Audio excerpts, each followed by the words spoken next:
The Providence Journal invited 8 public officials to discuss race in Rhode Island. Our series about the state's changing population, the gaps that have developed among the races, and the consequences for all of us. Their comments will help shape public policy and set the climate for how we treat each other. Mr. Speaker, thank you very much for participating. So I'll start with the first question. What have you learned from this series at all? Any surprises?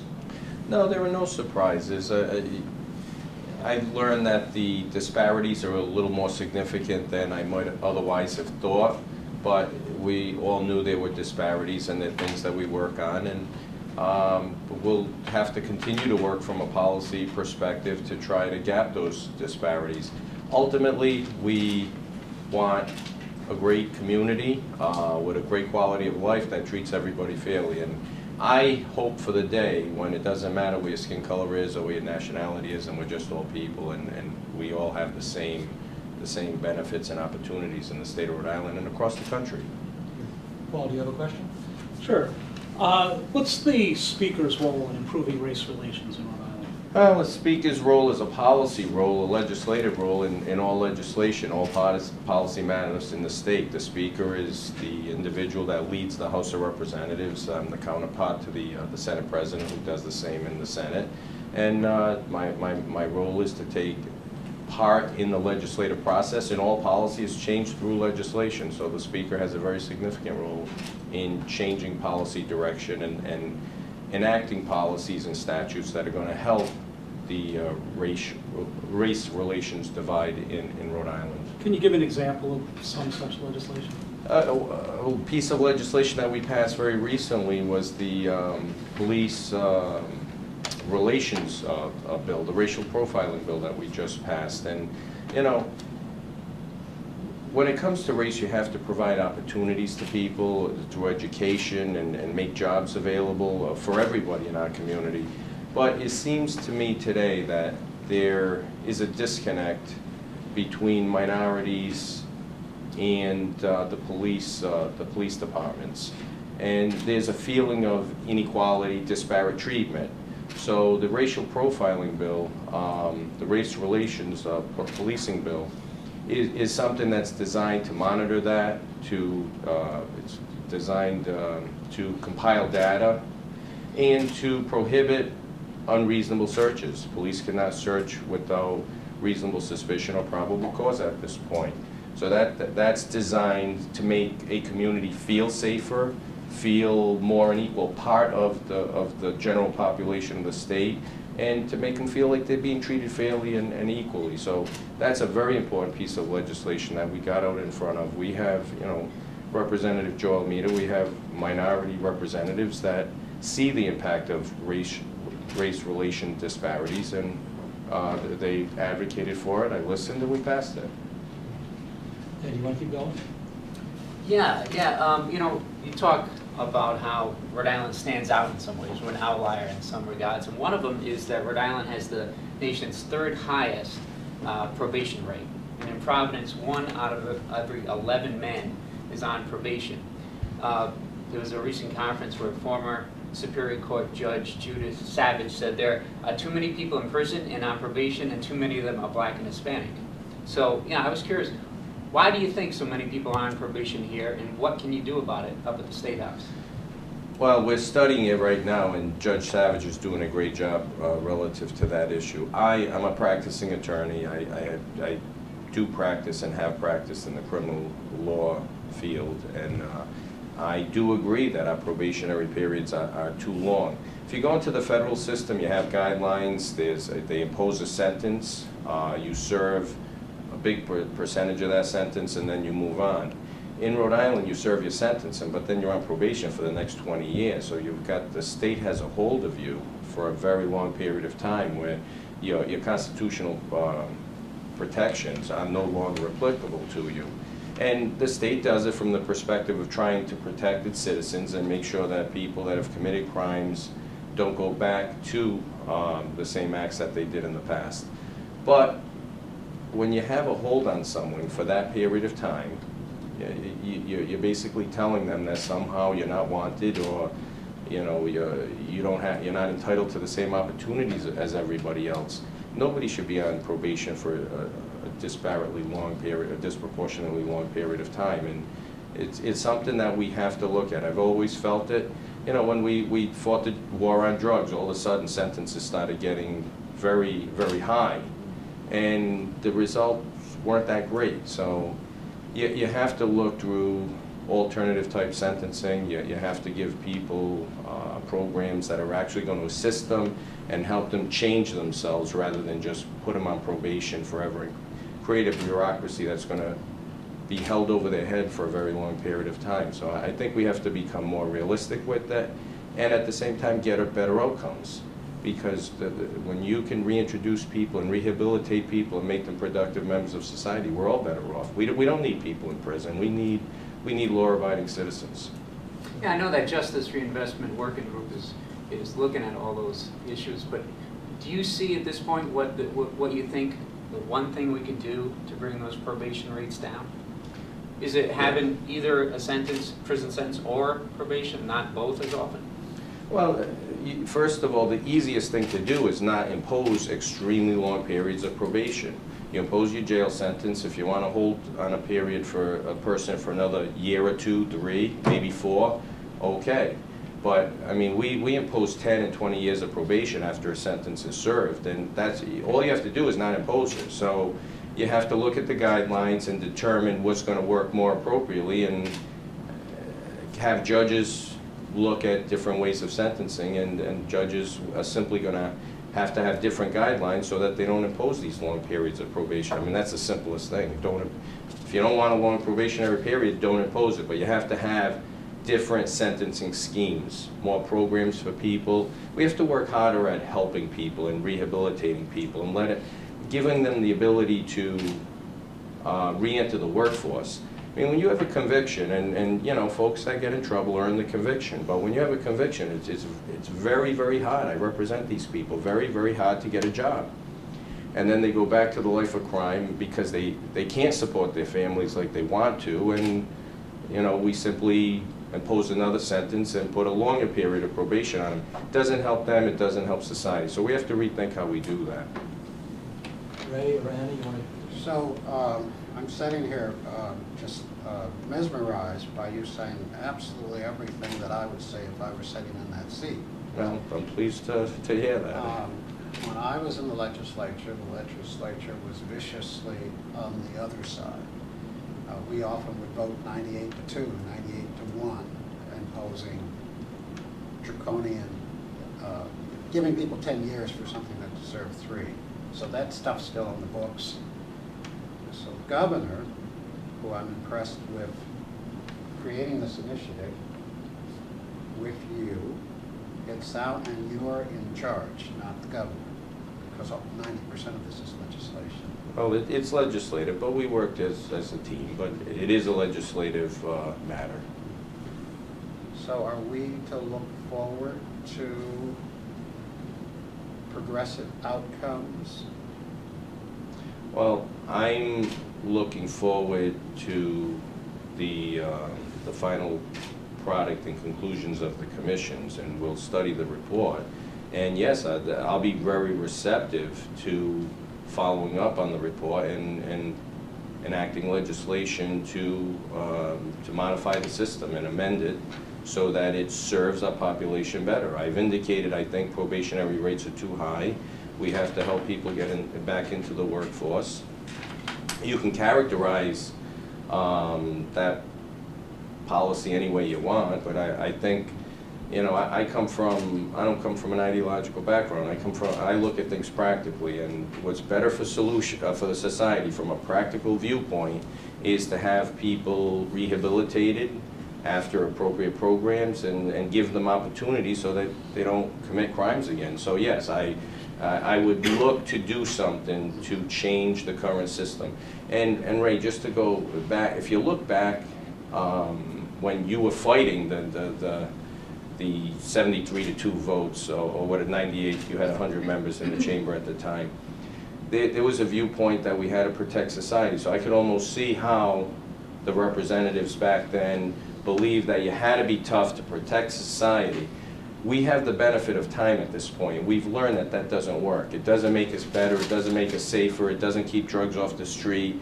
There's no productive gain or end to that type of sentencing. So we just simply have to be smarter. So you could actually be more compassionate to people and be smarter at the same time. It seems like you absolutely have to consider that, and I'll be very receptive to the conclusions of that commission. Mr. Speaker, so I'm very glad to hear that that you think highly of the commission. I'm a commission member. Good for you, thank you. As a community member, and the commission is working really hard. I think it's a great example of process of different branches of government coming together to tackle a very important issue for all of Rhode Island. I think the eyes of the nation are also watching us because we have the ability, the leadership, to make a mark in our country to change some things. So thank you for not jumping forward and giving us all the answers before the commission actually gets to report something out. But I appreciate your practical solutions that you offer, because that does encapsulate the tone of the meetings. Some commissions... And that's not my question. I just wanted to say something. Yeah, I just want to thank you for being on the commission and for your good work. Some commissions you don't, not quite frankly, expect a lot from, but I'm really looking forward to the conclusions of your commission and the report, and looking forward to acting thereupon. Thank you. Go ahead and answer your question. Yes, so according to the Latino, but away from the criminal justice system, more on opportunities. You've used the word opportunities 4 times now, in the short time that we've been talking, and that's a good thing. According to the Latino Policy Institute, which is the organization that I direct, and Housing Works Rhode Island, we did some number crunching, some data. We released some data on homeownership in the Latino community. 75% of Latinos in Rhode Island are renters, not homeowners. And that got the attention of Julian Castro, the U.S. Department of Housing and Urban Development chief. And he paid us a visit, as a matter of fact. Housing is a critical component of economic development. It's an economic driver in states.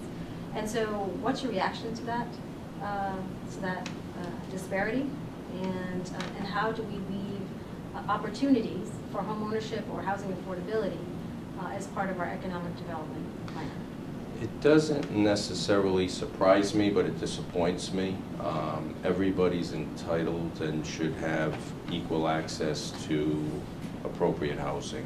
It's a human right as far as I'm concerned, and we all want to take care of our families, and we all want to make sure that we're safe and secure and that we have a comfortable place to live as we're growing our families. I would say relative to the Hispanic community and the minority community, one practical consideration is that they haven't been here as long. Some are in their first generation and so forth, so they haven't had the opportunity to grow wealth and to be able to engage in the home buying process because they haven't been here long enough to accrue wealth. That being said, I think we have to find ways, and I don't have all the solutions, but we have to find ways to make sure that the minority community has access to appropriate housing and can afford to purchase housing like in equal percentages to the Caucasian community. I think generally speaking, housing in Rhode Island is a problem.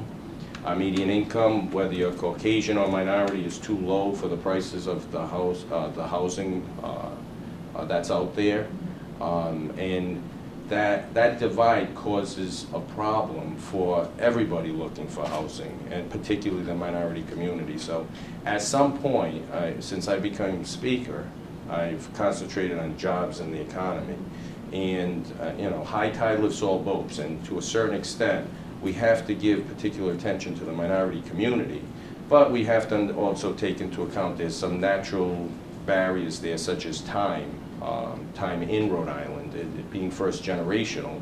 So we have to grow our economy and give everybody opportunities while paying particular attention to the minority community, because it's a growing community, it's an important community. I was just at an event. I mean, I was welcomed like I've never been welcomed before. At the library? Yes, at the library. A wonderful community.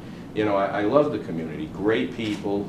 And, you know, I envision the day, or I hope for the day, where it doesn't matter what you are. So if you're a good person, you're all right with me, and, you know, that's how we all should be. But we have to make sure the opportunity's there, and I'm going to use the word again. How we get there is going to have to be something that we all come together as policymakers, everybody, and whatever our positions are, and figure out how we're going to create that opportunity. But first and foremost, you're not going to address the minority community's needs until you improve the economy. If there's not enough jobs to go around, everybody's not going to have enough jobs, and probably particularly the minority community. So we have to get our economy going. We have to concentrate on that for everybody, and that's going to generally create opportunity. And then you have to look at preferences. You have to look at particular needs, and see if there's policy directions we can go in to address those particular needs. So I'd be receptive to all of those considerations, but right now there's not enough opportunity for everybody out there. You mentioned time in Rhode Island as one of the barriers. Blacks have been in Rhode Island more than 300 years, so how do you explain the gap in home ownership for the black community? I cannot. I wish I could. I'm the Speaker of the House. I don't have answers that other folks don't have. So, you know, I would defer to other people, ask them to help me with those policy reasons and figure out a way to deal with them. I mean, the great equalizer is always education, and I would probably have to assume that if blacks are not succeeding at the same percentage as whites, that they're somehow not deriving the benefit of the education system in the same percentages or in the same way. So we have to make sure that we have the best possible education system we can have, and we have to make sure that people are accessing it and taking advantage of it. And how you do that, I'm not quite sure. I give that a lot of thought for everybody in our community, because we provide a pretty good education system out there, and everybody gets access to it, and some people just don't take advantage of it. So we have to continue always to make the best education system we can, and we have to figure out ways to have families engage in that system and take advantage of it. And that's probably something that's above my pay grade, but I'll certainly listen to recommendations from a lot of folks out there. And that's one of the things. Education is always one of the great equalizers. My father was first generation in this country, and he didn't have the benefit of a great education. He had a 5th grade education, and he made sure that his kids had the best possible education they could, because he knew instinctively, without the benefit of education, that education was what's going to make the difference in our lives. So, Speaker, before World War II, Italian Americans didn't go to college. And then we come with the GI plan and the like. That's an answer. Even Brown University, the elitist, nobody need apply school, is forced by the federal government to open up. And later comes the great Senator Pell, and we have Pell Grants where you can go to college without going to a bank that will not loan you money if you're black. So we know, I'm giving you just 2 things that were used to crack the narrow system. We need a 3rd thing, so we should talk. We should. In this last budget cycle, we provided those last opportunity loans. So, you know, we did do certain things to give people access and opportunity, and those last chance loans for people that had a particular need. So, I mean, there's things that we have tried to do, and we're certainly receptive to that, and we'll continue to be receptive. So yes, please, let's talk, and, you know, we want to avail ourselves to any possible policy considerations that is going to give more access to the minority community. Actually, anyone in the community, but particularly the minority community, because the need is greater there. We've been reviewing state education department data on schools, and we found that there's a sharply segregated school system in our public schools in Rhode Island. And of the 15 poorest performing schools, 11 of them meet the qualification of intensely segregated, that more than 90% students of color. You know, you mentioned earlier that everybody has access to this wonderful education system, but that doesn't seem to be true for a lot of Rhode Islanders of color. How do you react to that? Well, I'm not sure. Have they formed any conclusion as to why they're highly segregated? We haven't yet in our study, but we are looking at it. It's largely, it seems to be, because if you live in a poor neighborhood, you get to go to a lousy school.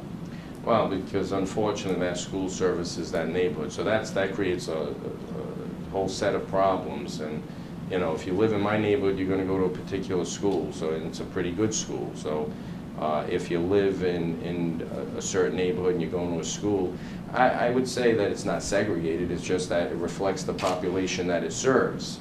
But at that point, the school should still be providing a first-class education, and if it's not, that's a problem, and Ride has to address it, and we have to assist them in addressing it in whatever ways we can.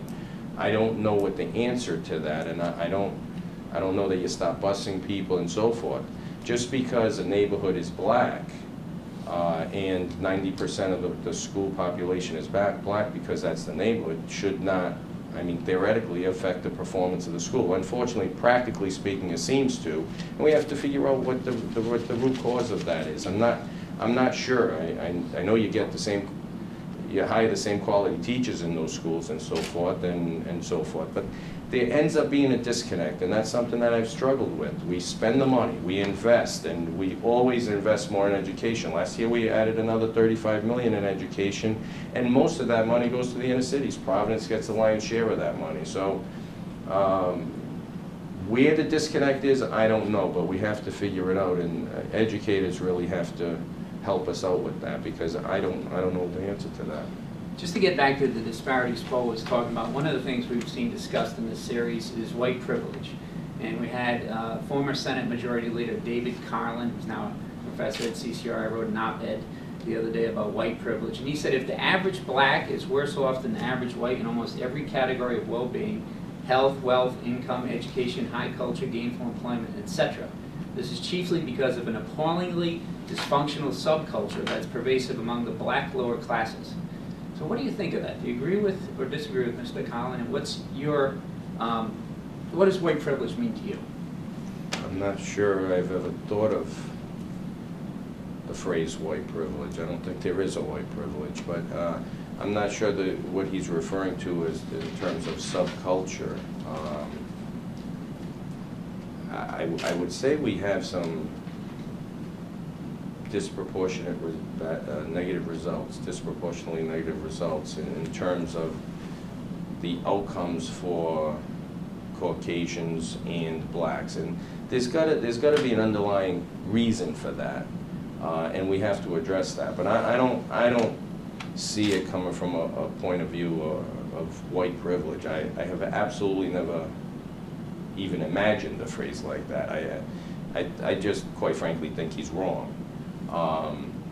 Nobody has any privilege in our society. We're all equal, but for some reason some people are not accessing as well, or they're not receiving the same benefit from what's there. I do know this. There are minority students that are thriving in Central Falls and Providence. They go on to great schools. And it's not the majority, but it can happen. The opportunity is there for those people that really engage and take advantage of the opportunity. Now, you have to be realistic and know and observe that a disproportionate percentage of minority communities don't take advantage of it, or they're not able to take advantage of it for whatever reason. And we have to figure out what the root cause of that is, and work with the communities and enact policies that's going to change that. But it's not because of privilege, it's because there's a breakdown somewhere. I absolutely disagree with that phrase. I don't think anybody in society views any particular nationality as having any privilege over any other. Mr. Speaker, I certainly don't. do you think racism plays any role in disparities in all these areas of education and income and homeownership? Unfortunately, historically, it has, and you have to be mindful of that. But I'll be honest with you, I'm not the right person to ask that question to, because I don't see race or nationality when I talk to people. I see people that I agree with, I think they're great people, and I see people that not so much so. And I mean, that's just where I come from and how I view people, but I'm not going to be so ignorant to not recognize that maybe there are folks that don't see the world the same way I do. And so race may play a role in that, and racism may. And to the extent that that's the case, we have to continue to move away from that, and I certainly believe we are, and our younger educated people almost don't see color. They don't see nationality. The younger folks see things very differently than generations that preceded them. But we still have some work to do, and I hope that we're successful in the work, and so that we all see the world someday as just a bunch of people that get along and have the same opportunity and are just humans and equal to one another. That's how I currently see the world, but I'm going to acknowledge that probably not everybody sees it like that. But I don't know what the percentage is or how prevalent it is, but to the extent that it exists, and I'm sure it does, we have to work hard to move from that, and we have to make sure that everybody is treated equal, feels equal, and has the same opportunity in society. Is that the next question? So, Central Falls does not have a park, not a single park. Providence, 2/3 of our parks are dismal condition. It's awful, and I can go on to other places. The state spends almost, I don't know if I get fact check on me, the state spends almost all its money out in the rural areas on state reserves and parks, and then when it has a bond issue, 98 to 99% of that money goes to Little Compton and Block Island, and I love them both. I've summered in both places, 10 years each. But those 7 rural towns get millions. And I actually think Block Island and Little Compton have now reserved about 50% of their space, and they probably should stop and leave some place for people to live. But having said that, and I'm a land trust man, would you like to make some news today? Why can't the next bond issue, we spend 20% of it in urban environments and give Central Falls a park and the other 10 urban cities that need some money with my bond money? Well, let me say this. We're not going to make news today, but we'll certainly consider that. Central Falls has a special place in my heart. It's just a needy group of people. One of the problems, and I don't know where you'd put the park, it's a 1 square mile city. It's a beautiful city. It's, you know, it was once a thriving city. You got great people there. I've got wonderful friends there. It's just I think it's a great place. And we always try to help them out a little bit because they're disadvantaged and they need that help.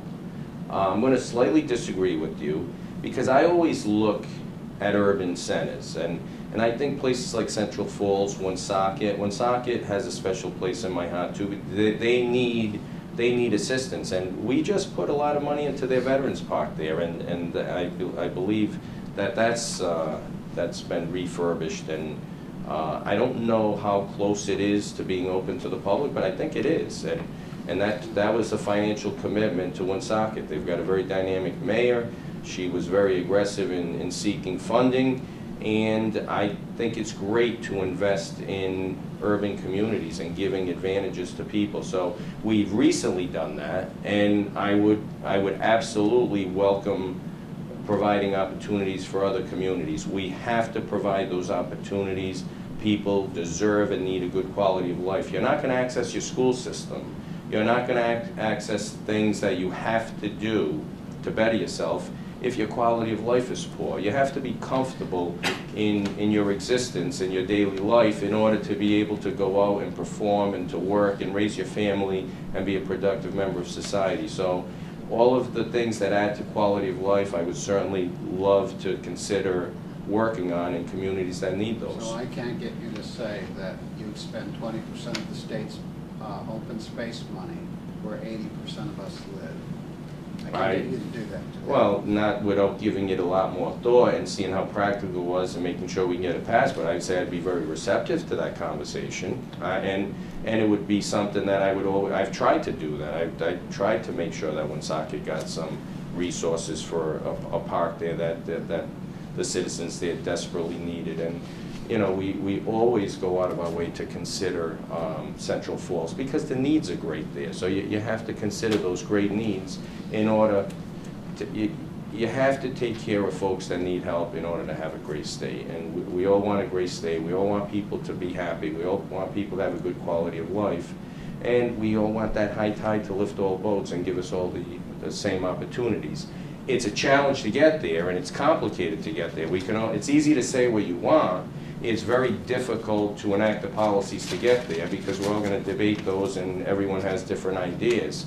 But we have to figure out how to get there, and myself as one of the policymakers, I'll work real hard with anyone who has a good idea to try to accomplish that. Okay, Anna, then Paul. Yes, so I appreciate this conversation. I disagree with the gentleman across the table slightly in terms of Central Falls and parks, and maybe just specifically Central Falls, maybe not the concept of urban versus rural.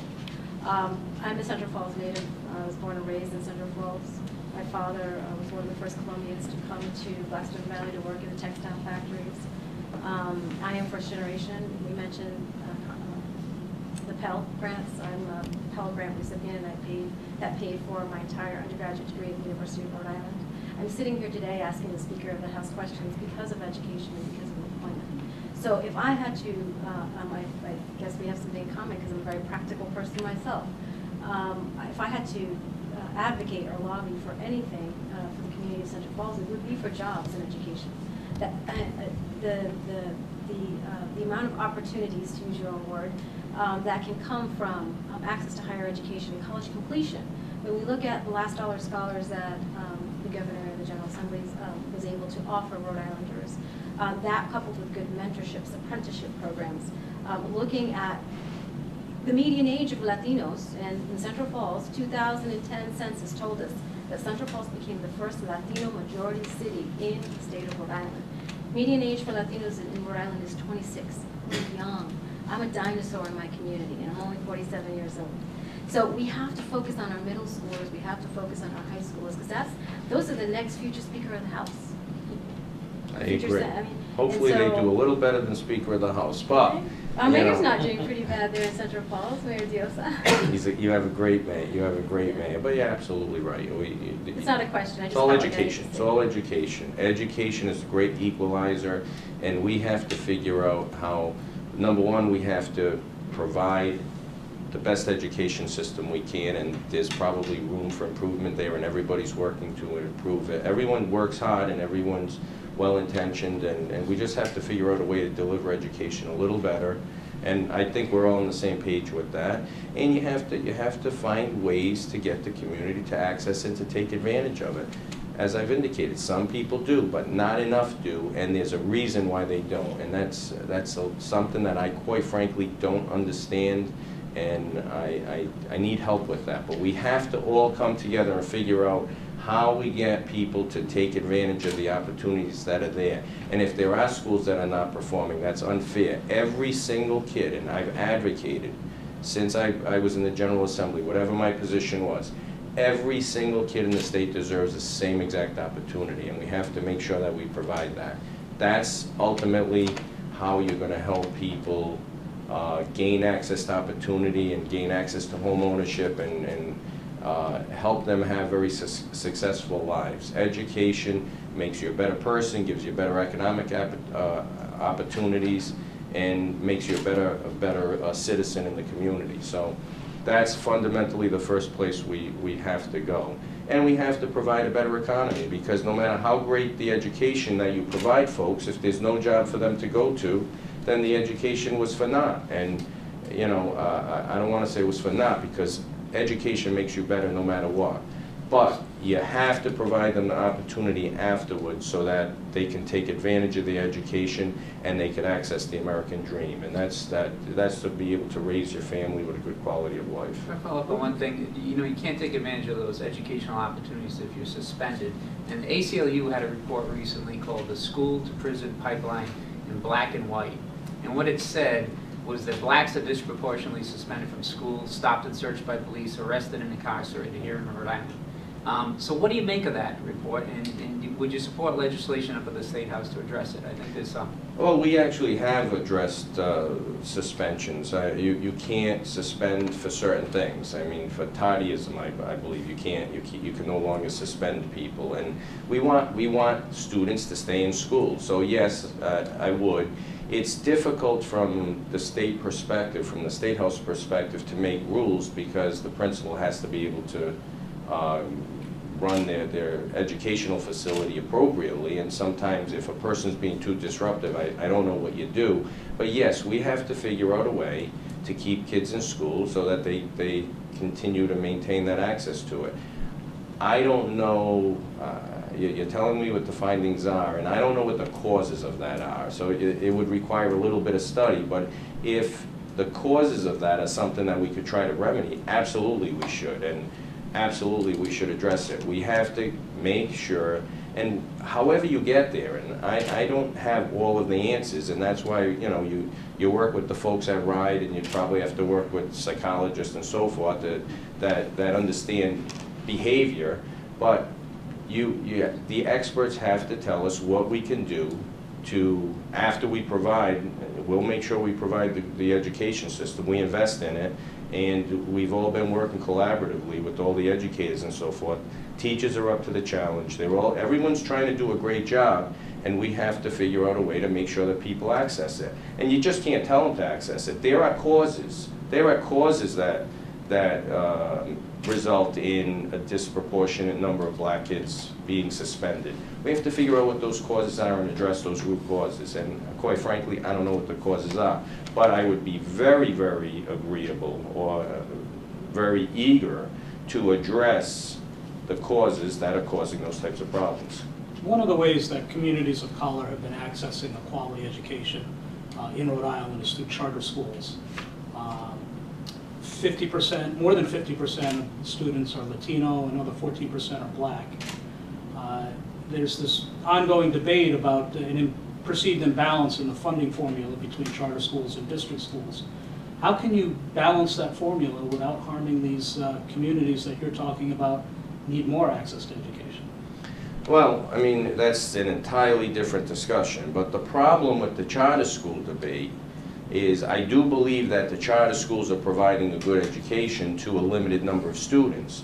But if you're taking a disproportionate amount of money away from the traditional public school and you're creating a competitive parallel system that's taking money out of the traditional public school, everyone looks at one side of the equation and says the charter school is doing such a good job for the limited number of students. Well, what about the majority of students that you've left behind in the school that's underfunded? That's where the problem is from my perspective, not the charter schools. I've never critiqued charter schools. I think they do a good job. But we have parallel systems. We can't afford two systems, and we have competitive systems, and no one has the answer for that. So most of the kids, the overwhelming majority of the kids, you're disadvantaged. You're putting in at a disadvantage, and that's unfair to those kids. And every time I've raised this over and over and over again, and everyone says, well, the charter schools are doing such a great job. Understood, conceded, I agree. But if you can't get every kid in that charter school, what are you doing with the overwhelming majority? It's got to be over 90–95% of the kids, and I don't want to be fact-checked, but most of the kids are in the underfunded schools. So you're hurting the majority of kids in our society by providing an elite education to the few.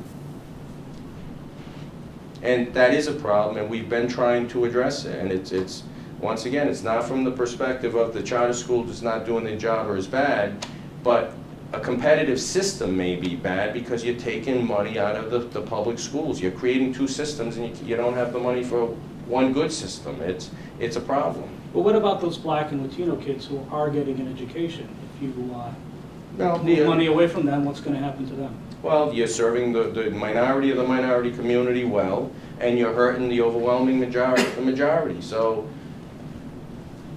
I don't know. You decide. I think, I've always said, since day one in the General Assembly, you provide the same exact educational opportunity to every kid. Every kid in those districts doesn't have the same opportunity because it's a lottery to get in the charter school. So if you're siphoning off money and you're giving a select few a good opportunity, you're hurting the majority. And that's the problem with that. And that's something that nobody wants to wrestle with and wrap their arms around, but it's a real problem, and I don't believe we have the resources for 2 education systems. So it's unfair, in my opinion, to help the few at the expense of the majority. Every single kid in the district deserves the same exact opportunity, and that should be a great educational opportunity. So if you can't fund 2 systems, you got to merge them into one, and I don't know if you can do it at this point. The horse is out of the barn. But if you can't support 2 systems, the wise method of moving forward, strategy of moving forward, would have been one good system where every single kid in that system had the same opportunity. Every kid, I don't care if you're in Barrington, Central Falls, Woonsocket, or Cranston, every single child out there deserves the same exact opportunity. And I don't care what color you are, what nationality you are.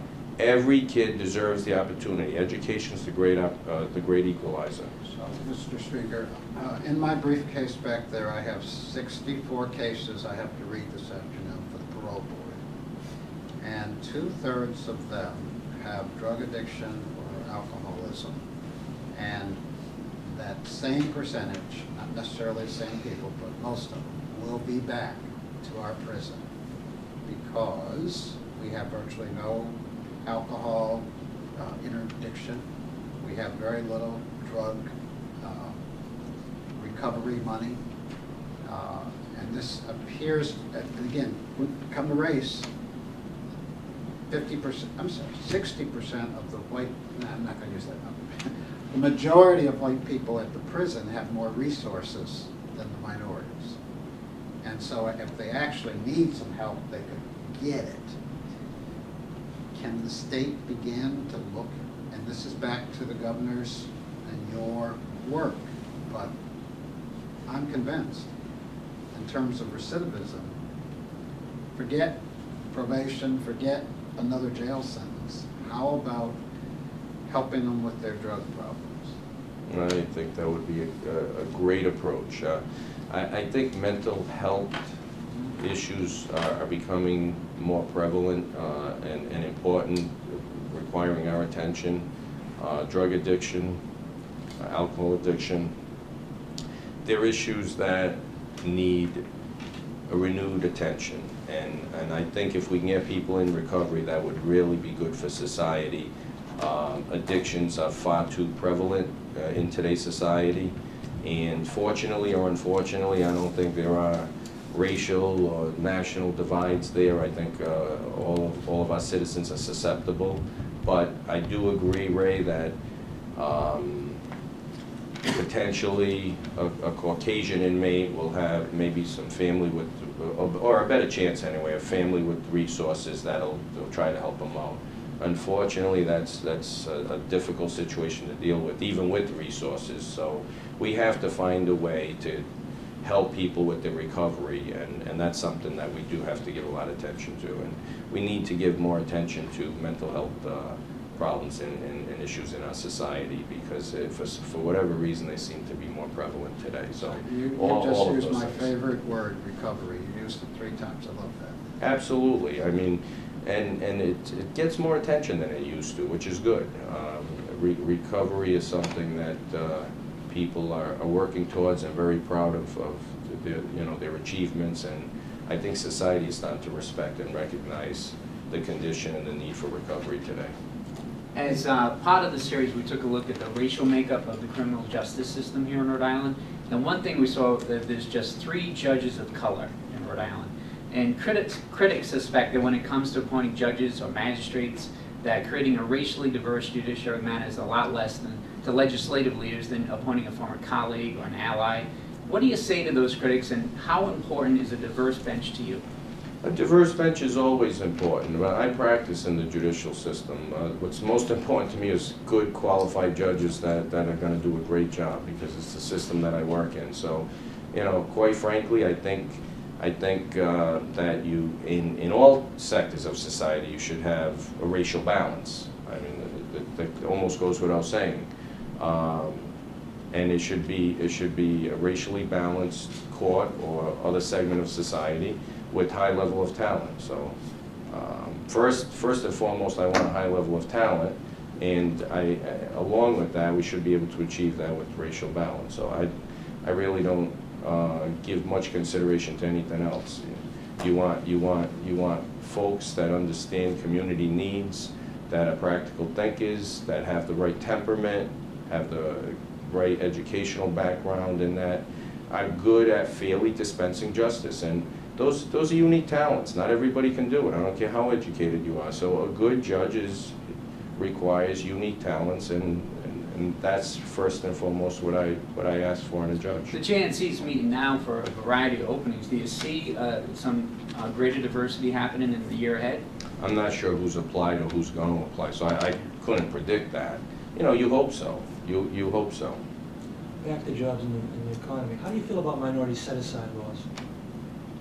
I think there's a place for them. I think, you know, somehow you give a little bit of preference in certain circumstances, but you have to be thoughtful in that, because you want to make sure you get good outcomes and so forth. And I wouldn't want to do set-asides and have folks that are unqualified somehow doing a particular job. I always believe that you give opportunity, even with the set-asides or the incentives, but you got to make sure that the quality's there. We have to make sure everyone does a great job in society. So there's a balance there, but absolutely I would consider such things. There are a number of small business people tell us there's been an MBE, a minority business enterprise set-aside law in the book since 1986, and it's not enforced.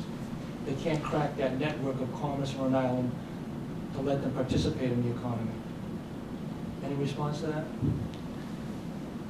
If that's the case, that's unfortunate. We should absolutely take a look at that, and I'd be happy to look at that. I don't know if that's accurate or not, and if it is accurate, I'm not sure why it's accurate, and that there may be some other causes or problems that result in that. So it's something that I'd be very happy to look at, but quite frankly, I'm not sure what the reason for that is. Just for me to finish up, and I'll kick it back. Since the series started, has any of your members come to you and say, you know what, we should look at this in the 2016 Assembly session. We should talk about this legislation. Anybody come to you with anything and say, no, we need to respond to this in some way? No, only because since the series has started, we've been on break, and you know what tends to happen when we're on break is our members have their private thoughts, they put their ideas aside. So come January, I'll probably get a lot of that, and people will start talking about it. I have all of our members, I believe, want to treat everybody and to enact policy that treat everybody equally and fairly. Some have a greater interest in that. Some are from the minority community. I'm proud to say that in the last session, we're up 3 minority members in the House of Representatives, and I'm very proud to say that I recruited and supported each and every one of them and helped them get elected. So, you know, I look at things, as I said, I'm colorblind. I look at things from the position, if you're a good person and I want to work with you, I want to work with you, and I want you around me, and it doesn't matter who you are. And all of those 3 minority members, obviously, if they're new, they took the place of Caucasian folks. So we're moving in the right direction in the House of Representatives, and we're doing so through and with my assistants. Paul, you got anything left? You mentioned earlier the racial profiling law that passed. What's the next biggest piece of legislation to foster race relations in Rhode Island that needs to be passed? I don't know, but that's a great question without a great answer, because there seems to be more racial tensions lately. I'm very saddened when you see the tension between some of our minority communities and the police departments, and I struggle with trying to figure out how that's happening and what the root causes of that. But there are root causes, so you know we're going to have to continue to look at policies, and it starts out with economic opportunity. You have to weave in a little bit of educational considerations and so forth, and then there's a feeling out there, and I'm not from the minority community, so I don't understand it, and I'll be the first to acknowledge I don't understand it, but there's a feeling out there that people are being treated unfairly or they're victims of some type of racism. And you know, that's sad, and we have to look at the situation and try to figure out how we can make people feel more comfortable in society and give them opportunity. I'm a firm believer if everybody had a good quality of life and they had equal access to opportunity and they were doing well and the economy was doing better, a lot of these tensions would naturally dissipate. So the things we're discussing are all root causes of that feeling of inequality. So we have to slowly but surely try to address it. There's not going to be any major piece of legislation, but I look forward to everybody's ideas, and I look forward to working towards dealing with these. And one may be the Commission on the Justice System. That's probably going to yield some of the bigger pieces of legislation to deal with this problem. But there's going to be a lot of others. Housing, creating housing opportunities for folks out there. We're always working on that. We've provided revenue sources in the last few years for housing needs of our community and so forth. So the more opportunity you provide folks, the more they're going to feel comfortable with their community, the more we're going to increase their quality of life. And as you're doing so and giving them opportunity, I think some of the tensions will naturally tamp down. But we have to address that. So, you know, we'll continue to do so. You mentioned that there are people out there feeling they're the victims of racism. Are they? As I've said, I'm not the right person to ask because I don't see racism because that's not how I live my life. But if folks out there feel that way, then I'm going to have to make the assumption that there still is. I mean, you know, we still have a lot of people in society that don't have the benefit of a good education system, that still treat each other unfairly based on some artificial reason that they shouldn't do so, whether it's the color of someone's skin, their nationality, or whatever. You know, those are all artificial reasons why we don't treat each other the way we should. And if someone's feeling that way, there's probably a reason they're feeling that way. So I've got to assume that there is some racism out there. But I've never seen it because it's not the way I live, and I've never been the victim of it. And last question. You talk about the tensions, even see it in Dunkin' Donuts here in Rhode Island, right? I mean, you had a teenager wrote Black Lives Matter on a police officer's coffee cup, and FOP got upset, and Tony, the dancing cop, came out with his own hashtag, Blue Lives Matter. Who's right there, and how do we move forward? They're all right. Blue Lives Matter. Police officers are working hard to protect us all. They're great people working hard, and they should not be disrespected. The minority community feels as though they're being treated racially unfairly, so they're angered, and when you anger a population, they're going to act upon that. So they're correct. Everybody's correct. We have to bridge the divide. You have a lot of good people that are frustrated with one another, and they shouldn't be. We have to remove those barriers that create that frustration. So, you know, I'm not going to say anyone's wrong. If the minority community feels badly about something, they're right. They feel badly.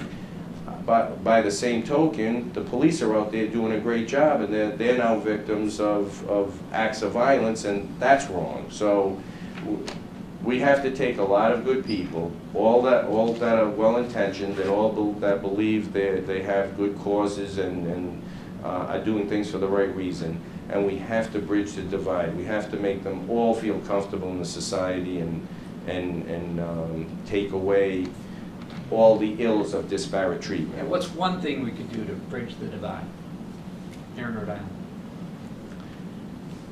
We could create a better economy, as I've always said. I mean, you can give opportunity, we can create better jobs for people, we can make sure people have better jobs, we can make sure people's children are allowed to, you know, can stay in Rhode Island after getting educated, we can make sure that we provide them a good education. It all starts out with education. It's a great equalizer, and then, you know, you have to make sure there's a job for them. You have to make sure that the police are properly trained and, you know, properly relate to the community that they're trying so hard to protect. And sometimes it's little adjustments that'll go a long way. I'm not a police officer and I have no special skills there, but they're going to have to work on the skills that are necessary so that they relate to the community that they're trying to protect better. I'm sure they're all well-intentioned, but sometimes sensitivity training goes a long way and different procedures go a long way. So all of those things together, it's not going to be one big thing. you know, the justice system. Start working on the justice system, and people will feel better about the society that they live in, because their relatives that are in jail are going to have opportunity when they come out. You know, every little thing we can do. There's no one big thing we can do. Our policies and how we treat each other has to be fair, has to be appropriate, has to be respectful, and we have to constantly work on making a better society, whether it's our education system, our infrastructure, just having people feel better, having better relations amongst all people. It all comes together, and it's a lot of small acts, a lot of small pieces of legislation. But overall, we have to be respectful for one another. Too often, in too many areas, and not just in race, we don't treat each other the way we should. And we all have to take a step back, take a big deep breath, and start to treat each other how we ourselves want to be treated. You start there, provide opportunities, and we'll slowly move in the right direction. That's an hour. Mr. Speaker, thank you very much. We'd like to do this again sometime. Anytime, my pleasure. Thank you. So all you have to do next year is fix the economy, the justice system, and the educational system. We didn't get to health and the arts.